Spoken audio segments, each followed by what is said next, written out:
झारखंड में 2 राज्यसभा सीटों को लेकर जबरदस्त घमासान है। बीजेपी से भी कई नेता दावेदारी पेश कर रहे हैं। उनमें से एक नाम सामने आ रहा है हेमंत सोरेन, जो राज्य के मुख्यमंत्री हैं, उनकी बड़ी भाभी सीता सोरेन का, जो 2024 में बीजेपी में शामिल हो गई थी। लोकसभा में टिकट दिया बीजेपी ने, वहां हारी। विधानसभा में टिकट दिया बीजेपी ने, वहां हारी। इसके बावजूद अब राज्यसभा में उन्होंने अपनी दावेदारी पेश कर दी है। लेकिन फिलहाल एक कयास ये लग रहे थे बीच में कि क्या सीता सोरेन वापसी करेंगी जेएमएम में।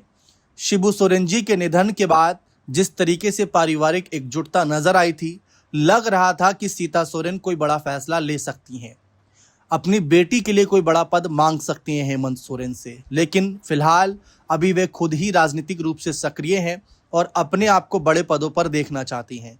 इसीलिए राज्यसभा को लेकर उन्होंने अपनी इच्छा जताई थी। सूत्रों के अनुसार वे राज्यसभा सांसद बनने के लिए तैयार है।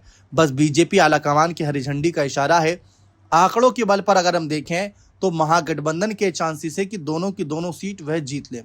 गौर करने वाली बात यह है कि एक सीट जो है शिबू सोरेन जी के निधन के बाद खाली हुई।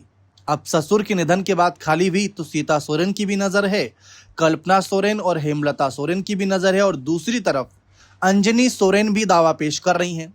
लेकिन क्या हेमंत सोरेन इसी मौके का फायदा उठाते हुए अपनी बड़ी भाभी की जेएमएम में वापसी कराने के लिए क्या उन्हें राज्यसभा सीट का ऑफर दे सकते हैं, ताकि चंपई सोरेन और लोबिन हेम्ब्रम, सीता सोरेन जैसे बड़े नाम जो जेएमएम में थे, जिनके खिलाफ हेमंत, कल्पना, बसंत बयानबाजी करने से बचते हैं, उनको वापस लाने की इच्छा जताते हुए क्या ये ऑफर दे सकते हैं। क्योंकि कल्पना सोरेन खुद इस समय विधायक हैं, हेमंत सोरेन इस समय खुद मुख्यमंत्री हैं, अंजनी सोरेन इस समय खुद ओडिशा में एक्टिव हैं, हेमलता सोरेन इतना ज़्यादा नज़र नहीं आती राजनीतिक रूप से। जो नज़र आती हैं और जो बड़े पद पर नहीं है वह है सीता सोरेन। और ऊपर से परिवार बिखरा बिखरा नजर आए, शायद वो भी सही नहीं। अब सीता सोरेन राज्यसभा सांसद बनना चाहती हैं।